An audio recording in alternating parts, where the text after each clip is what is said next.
Hey everyone, so I know you probably aren't used to seeing me on these videos, but Mr. Brian and I had a discussion about it, and I'm going to be helping y'all finish out the rest of these drama videos and drama lessons for you. So I'm really excited to get started, and I'm going to be picking off where he left off, which was lesson 8. And so lesson 8 is actually all about the world and how the world has different uses of masks.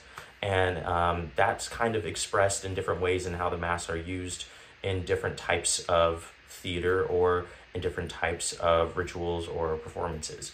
So it's going to be really, really cool. It's not going to be, like a crazy sort of day like that. It's just going to kind of be, we're going to warm up and I'm going to sort of share with you all a little bit of knowledge that I have about masks in terms of theater and performance. And then we'll let you all do a little activity after I share that. So why don't we go ahead and get started warming up our 3 tools of an actor, which include our body, our voice, and our imagination, of course.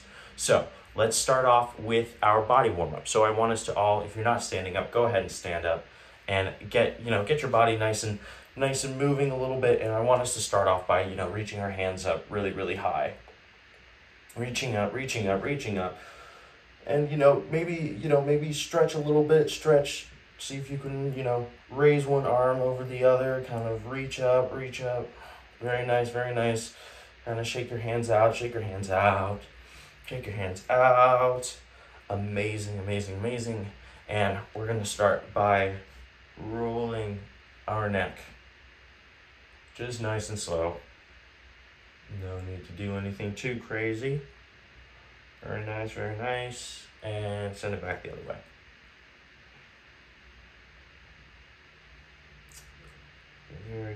Very good. And just kind of drop that into your shoulders. Roll your shoulders backwards. And roll them forward.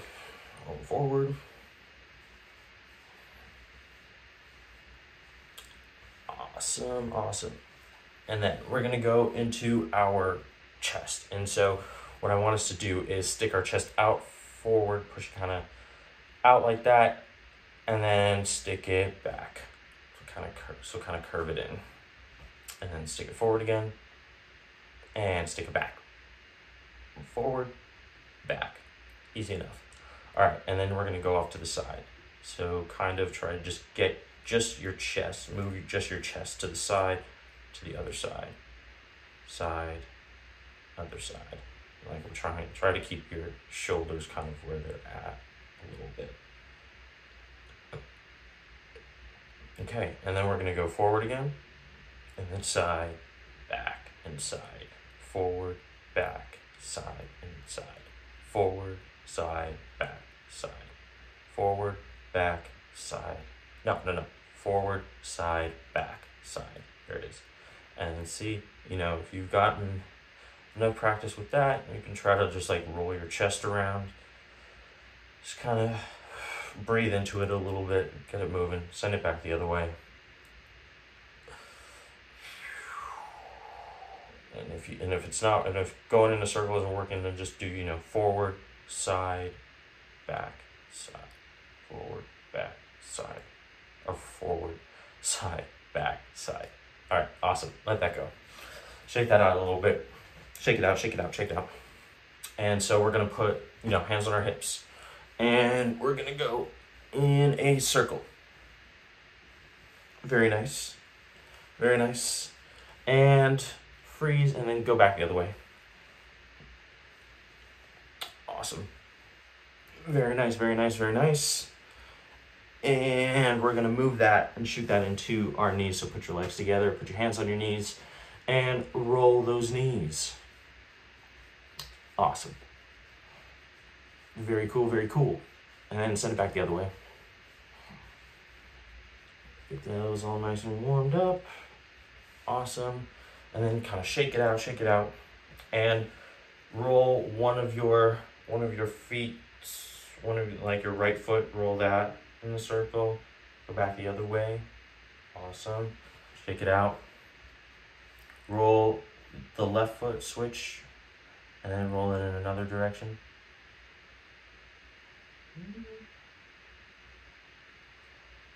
And then shake that out. Very nice. All right, and then just kind of shake out your whole body.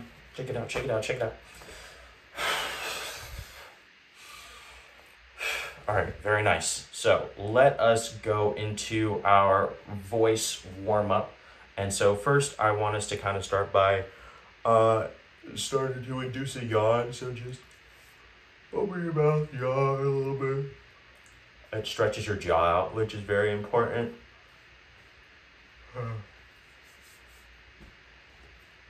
And then take your palms, or your palms / your wrists, and just kind of massage from your earlobe down your jaw. That kind of just releases it a little bit, because your jaw is actually your strongest area is just like the strongest part of your body, in terms just like it's always used to talk, to eat and stuff, and so it usually can become very tense. And so like just kind of releasing that tension a little bit is what's super important in vocal warm-ups. So very nice. And let that happen. Very nice. All right, and then we're gonna go into just kind of enunciators. So repeat after me. Pa pa pa pa. Ba ba ba ba. Ta ta ta ta. Da da da da. Ka ka ka ka. Ga ga ga ga. Va va va va. Ma ma ma ma. Na na na na. And fa fa fa fa. And s s s. All right, awesome. And like, feel free to kind of rewind that if you need to, or pause the video just to kind of practice a little bit. But we are going to move into a tongue twister. This one I haven't done in a while, so I might mess it up, but it's super fun. It's super tough, but we'll see if you can do it. And like, feel free to just kind of practice on your own. Rewind this video, pause it if need be, but we're gonna move into that. And so this one is I'll try to break it up. I'll break it up into pieces. So it's called. So you started off with the big black bug bled blue blood. All right, so try that again. And so feel free to pause it, but let's try it. Let's try it together. So the big black bug bled blue blood. Awesome. And then the next part is, while the other big bug bled black blood. And so all together it sounds like this. The big black bug bled blue blood, while the other big bug bled black blood. And so that's the tongue twister. It's a little bit difficult, but it's super fun when you can do it. And so we'll try it all together 3 times and see how that goes. So on the count of 3, 1, 2, 3. The big black bug bled blue blood, while the other big bug bled black blood. The big black bug bled blue blood, while the other big bug bled black blood. And the big black bug bled blue blood, while the other big bug bled black blood. Fair enough. Nice. If you were able to do it, nice. If you weren't, like, just keep practicing, and that's okay, because it took me several performances and like practicing that to get it. Like, I couldn't do it for the longest time. So do not stress. And I guess we're going to move into talking about the activity for today, and then I'll let you all go and do this activity on your own. So we'll go into it right here. All right, so the first type of theater that I'm going to talk about in terms of that use masks is actually from Italy, and it's a pretty well-known one. It's called Commedia dell'arte, and it's a really physical comedy sort of based type of performance. And these characters these actors will wear these masks to represent different types of characters and character stereotypes that are larger than life, I'd have to say. Rather than playing like a very, direct sort of type of acting with like no mask or whatever, it's very focused on being sort of hyper stereotypical in terms of their acting and all that kind of stuff. And that mask helps them, channel that sort of energy and take on that kind of character. And so there are three characters that at least I want to talk about in terms of masks, or four. Sorry, there's four. I'm going to talk about in terms of masks. And so the first one is the pantalone, which is an older gentleman, and this sort of stereotype is the stereotype of greed and wanting a lot of money. And so this character in this mask is supposed to represent very high class and very wealthy, and loves money, and is usually the father of one of the lover characters in Commedia. And so his mask is more of the older the older looking is an older looking man with a in that mask.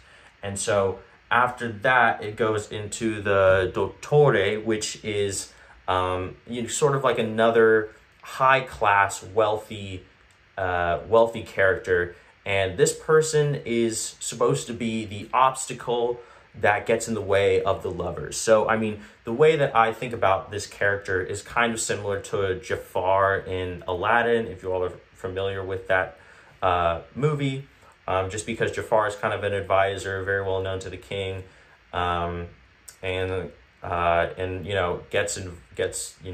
is the obstacle between Aladdin and Jasmine. So that's kind of my take on the dottore character, and also has a lot of high status.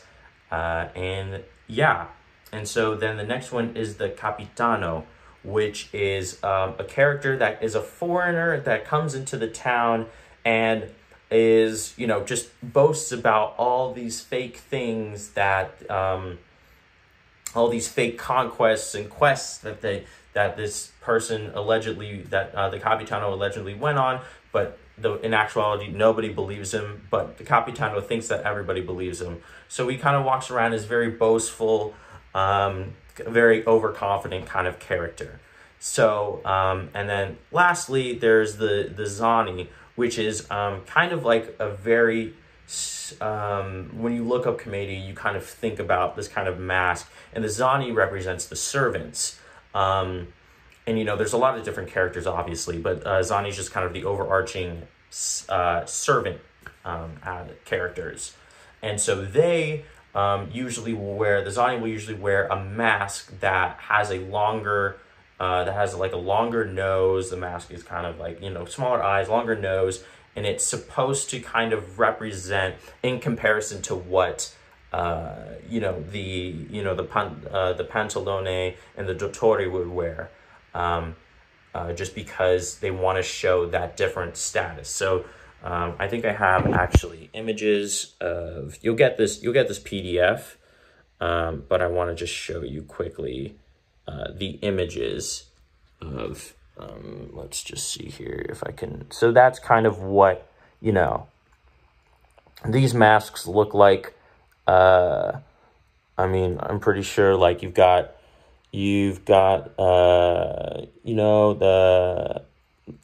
dottore there, and and so those are the masks. But those are your sort of high status characters. The one that kind of looked a little bit older was the pantalone. So those masks kind of have, they're still very, the features are very large and crazy and kind of cool like that. But the Zani have a longer nose and smaller eyes to represent the lower status of that character.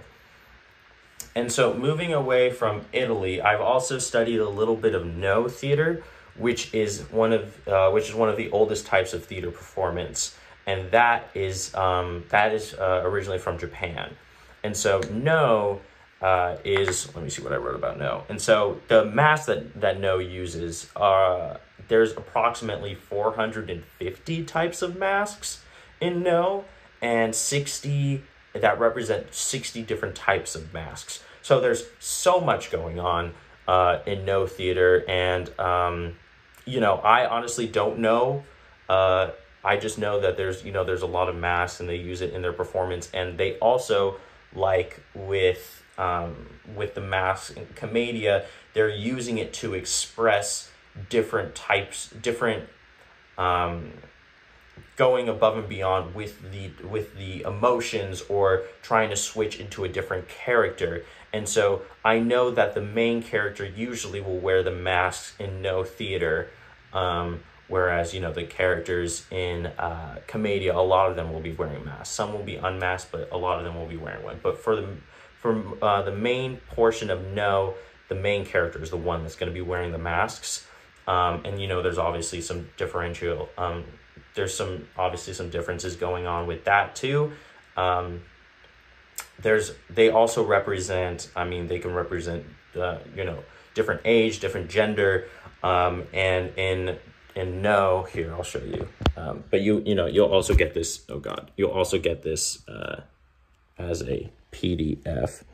But as you can see, you kind of got the, you know, you kind of got some pretty demonic characters, some pretty demonic masks there, and those are also part of No and what these masks are trying to represent. These characters that really haven't been seen and really are trying to be represented as demonic or animalistic or something like that on stage. So that's No Theater, and how No uses it. And what I've also studied, the bulk of what I've studied when I was in school, was this idea of neutral masks. And so neutral masks are kind of brought up by this guy from France named Lecoq, and he studied neutral masks. And what neutral masks are is trying to bring the actor to a state of 100% truthfulness and 100% neutrality. And neutrality meaning that there is no expression, as you are no longer yourself. It's kind of a weird sort of thing. And so so when you have the mask on, it's like you are really no longer yourself. You're either like the man of men or the women of women. And like this character is a very new person into a new world. And with that comes, you know, there's no acting cliches. There's no different gestures that you would use that you would use as yourself, but rather you'd be just this very neutral being in existence, if that makes any sort of sense. So it's a really tough thing to do. It really took me a long time to kind of sort of figure it out. But in my class, we did a lot of, you know, you would put the mask on and you wouldn't be able to touch it. And like, you can't touch the mask or fix it or whatever. And so really it's, you know, the exercises that we would do with it is like you put on the mask and then you'd have to wake up, you know, you have to pretend that you're sleeping and wake up in like a news thing and try to, you know, navigate your way through a new world essentially. And what that is based on and what is that used for is finding that state of neutrality and truthfulness, like I said, because that allows to be a springboard off into doing more comedy, physical comedy, and allows you to go into more exaggerations, more, you know, more bigger, larger than life characters. But if you're kind of centered in that state of just like there's nothing, you know, there's no cliche, you're just a being trying to figure out life. That's what neutral mask is. And so I'll try to pull up a picture of the neutral mask real quick. It's kind of, they're super weird looking. But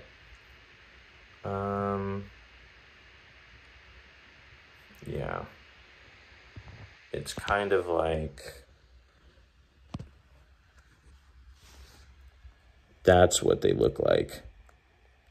And so they're very weird kind of looking masks, really specific type of use for that. And so in that case, it's more of a,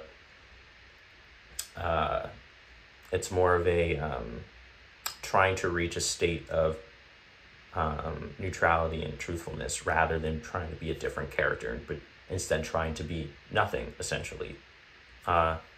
And so, yeah, so masks can be used for all different things on the spectrum. And so I'll make sure to send out those images that I showed you on a PDF. And then there's also the exercise that you all are going to be doing. And that is going to be actually that you're going to be creating your own masks. And so I'm going to shoot off a PDF of those, a